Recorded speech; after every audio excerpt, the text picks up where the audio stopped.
আসসালামু আলাইকুম। আশা করি সবাই ভালো আছেন, সুস্থ আছেন।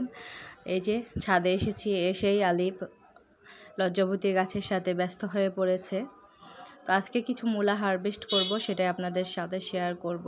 তার আগে কিছু কথা বলতে কেন জানি মনটা ইচ্ছা করছে, যদিও বলা ঠিক না, তারপরও বলতে ইচ্ছা করছে। দেশের এই পরিস্থিতি, মানে কি বলবো, প্রধানমন্ত্রী পদত্যাগ করেছে, এরপরে সবাই বলছে আমরা স্বাধীন হয়ে গেছি, আবার দ্বিতীয়বার স্বাধীনতা অর্জন করেছি। আসলে কি সত্যিই আমরা স্বাধীনতা অর্জন করেছি? এটা নিজের কাছে একটু প্রশ্ন করেন তো। আগে আমরা কেমন ছিলাম, এখন কেমন আছি, আর ভবিষ্যতে কেমন থাকবো, এটা আপনারা অবশ্যই নিজের চোখেই দেখতে পাচ্ছেন বা পাবেন। এতটুকুই বলার ছিল। যারা বুঝার তারা ঠিকই বুঝেছেন, আর যারা না বুঝার তারা কিছুই বুঝেননি। কথায় আছে না, বুঝলে বুঝপাতা, না বুঝলে তেজপাতা। আমরা কি সত্যিই স্বাধীন হলাম, না পরাধীনই থেকে গেলাম শুধু? কি বলবো। তো যাই হোক, এই যে আলিফ মূলা উঠাতে শুরু করেছে। মূলাগুলি এখনও বড় হয়নি, তারপরে উঠিয়ে নিচ্ছি। ওই টবের আরেকটা টবের মূলাগুলি, ওটাতে হচ্ছে মানে পচন ধরে গেছে, মূলা নষ্ট হয়ে যাচ্ছে। এজন্যে আজকে কিছু মূলা উঠাবো ভাবছি। আর এত বেশি ঘন হয়ে গেছে, একদম শাকের মতো। এতগুলো মূলা দিয়ে আমার এক টবে ঠিক হয়নি। আর সার দিতে পারিনি। এখানে হচ্ছে অ্যাপসম সল্ট দেওয়া উচিত ছিল। যখন গাছগুলি একটু বড় হয়েছে তখন অ্যাপসম সল্ট দিতে হতো, কিন্তু এই কোটা আন্দোলনকে ঘিরে যে সহিংসতা সারা দেশে চলছে, এর কারণে আমি বাইরে বের হতে পারিনি, আর সারও আনতে পারিনি, যার জন্যে গাছে প্রয়োগ করা হয়নি।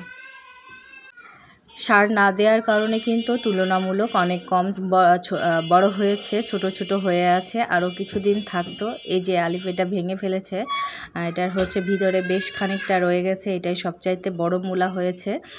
আর এই টবটার শাকগুলি মূলত নিচে যত হচ্ছে কোরবানির গরুর ওয়েস্টেজ আছে, তারপরে কিচেন ওয়েস্ট, এগুলি সব কিছু দিয়ে তারপরে উপরে অল্প কিছু মাটি দিয়ে তারপরে বীজ বপন করেছিলাম।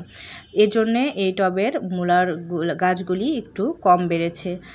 যদি প্রপার ওয়েতে মানে মাটি মিক্স, সার মিক্স করে গাছ করতাম, তাহলে মনে হয় আরও ভালো হতো। তারপরেও যে হয়েছে গাছগুলি, এতে আলহামদুলিল্লাহ।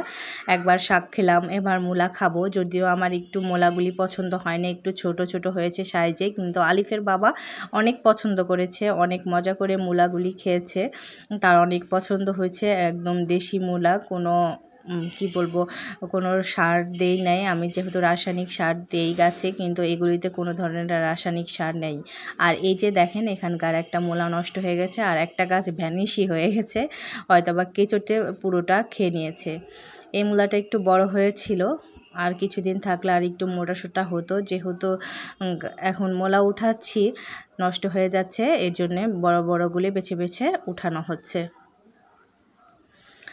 এই টবের গাছগুলি দেখেন কতটা বড় হয়েছে, আলহামদুলিল্লাহ। শুধু এখন এই টবে কিছুটা যদি অ্যাপসম সল্ট দিতে পারতাম, তাহলে কিন্তু মূলাগুলিও অনেক বড় বড় হতো, কারণ গাছের সাইজগুলি তো দেখে বুঝতেই পারছেন কতটা সুন্দর হয়েছে। শুধুমাত্র এই আন্দোলনকে ঘিরে যে সহিংসতা শুরু হয়েছে, যার কারণে বাইরে বের হতে পারিনি, এই জন্যেই কিন্তু এই অবস্থা। তো খুঁজে খুঁজে ছোট বড় যাই হোক, একবার তো রান্না করে খেতে হবে, এই পরিমাণে উঠিয়ে নিচ্ছি। তো আমার ভিডিওটি যদি ভালো লেগে থাকে, অবশ্যই চ্যানেলটি সাবস্ক্রাইব করে পাশে থাকবেন, আর প্লিজ প্লিজ প্লিজ একটা লাইক দিতে ভুলবেন না। যারা এই পর্যন্ত আমার ভিডিওটি দেখছেন কিন্তু লাইক দেননি, তারা প্লিজ দিয়ে দিবেন, আর যারা লাইক দিয়েছেন তাদেরকে অসংখ্য অসংখ্য ধন্যবাদ। আপনারা অনেক সময় যে হচ্ছে মাটি তৈরি করেন, ওপরে মাটি তৈরি করে আলাদাভাবে রেখে দেন, আমি কিন্তু রাখি না। আমি এই যে এভাবে করে শাক সবজি চাষ করে খাই, যা হয় আর কি।